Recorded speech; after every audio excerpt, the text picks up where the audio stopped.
Iniulat na isang source na mayroon umanong mga CIA agents na miyembro ng Chinese Communist Party at sinabi na matagumpay umanong napasok ng Central Intelligence Agency ng Estados Unidos, ang CCP. Ayon sa report na matagal na umanong napasok ng Central Intelligence Agency ang Chinese Communist Party, ngunit ngayon lang ito nabisto ng komunistang bansa at kasalukuyan na umano silang nagsasagawa ng imbestigasyon. Ngunit sinabi naman ng isang Chinese official na hindi pa umano alam ng mga matataas na opisyal ng Chinese Communist Party kung sino-sino sa kanilang hanay ang miyembro ng Central Intelligence Agency. Sinabi naman ng ilang analista na pinapatunayan lang nito na malakas talaga ang impluensya ng Estados Unidos at alam umano ng US government na maraming korap na Chinese official na pwede nilang gamitin at bayaran upang mapasok ng US and Chinese government.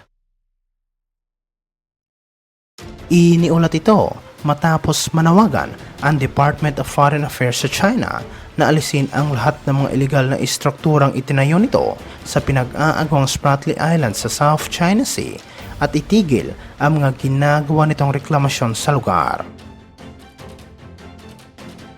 Sinabi ng tagapagsalita ng Department of Foreign Affairs na dapat umanong managot ang komunistang bansa sa mga pinsalang dinulot dahil sa mga illegal na aktibidad nito sa West Philippine Sea at South China Sea. Naglabas ng pahayag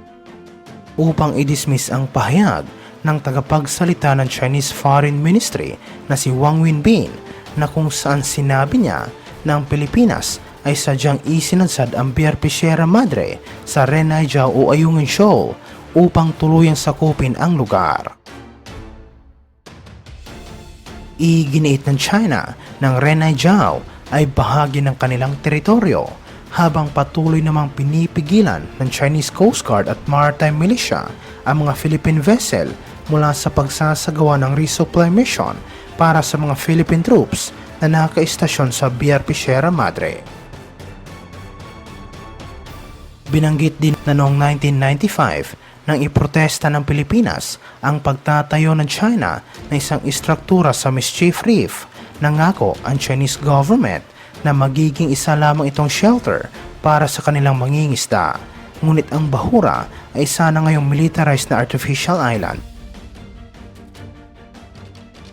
Sinabi na nananawagan ang Department of Foreign Affairs sa China na tanggalin ang lahat ng mga illegal na istrukturang ito, itigil ang mga reklamasyon sa West Philippine Sea at managot sa mga pinsalang dinulot dahil sa kanilang mga illegal na aktibidad sa lugar.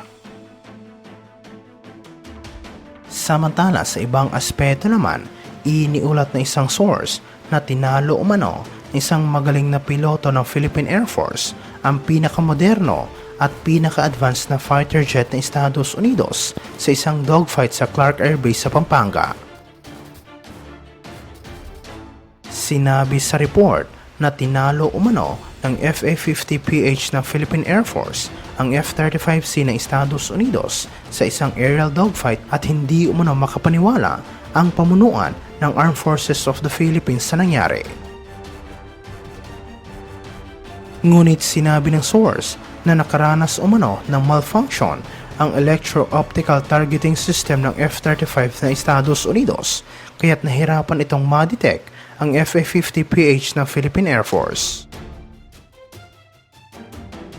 Sinabi naman ng ilang analista na mababa umano ang tsansa na matalo na isang trainer aircraft ng Philippine Air Force ang isa sa pinaka-advanced na fighter jet ng Amerika sa isang dogfight dahil malayo umano ang agwat ng kakayahan ng dalawang fighter jet.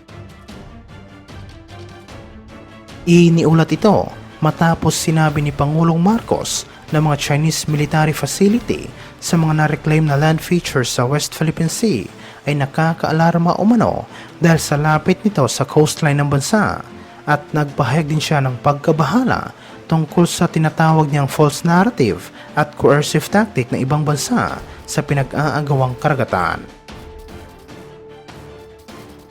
Sinabi ni Pangulong Marcos ng Pilipinas ay kailangang makipagtulungan sa mga kaalyado nito, kabilang ang treaty partner ng bansa na Estados Unidos, upang mapanatili ang kapayapaan sa South China Sea at West Philippine Sea.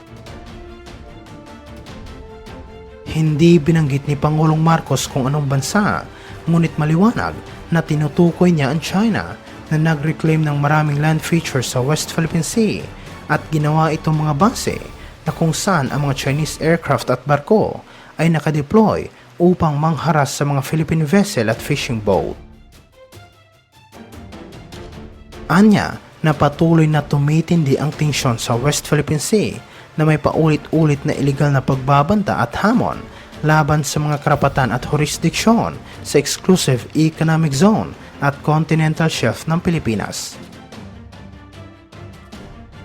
Ang mga naturang aksyon, anya, ay mga paglabag sa international na batas, partikular na sa 1982 United Nations Convention on the Law of the Sea at inconsistent din ito sa 2002 Declaration on the Conduct of Parties in the South China Sea.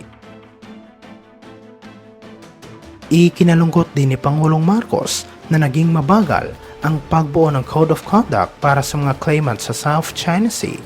Ibinunyag niya na dahil dito, ang Pilipinas ay lumapit sa ibang mga bansa sa rehiyon tulad ng Vietnam at Malaysia upang gumawa ng sariling Code of Conduct.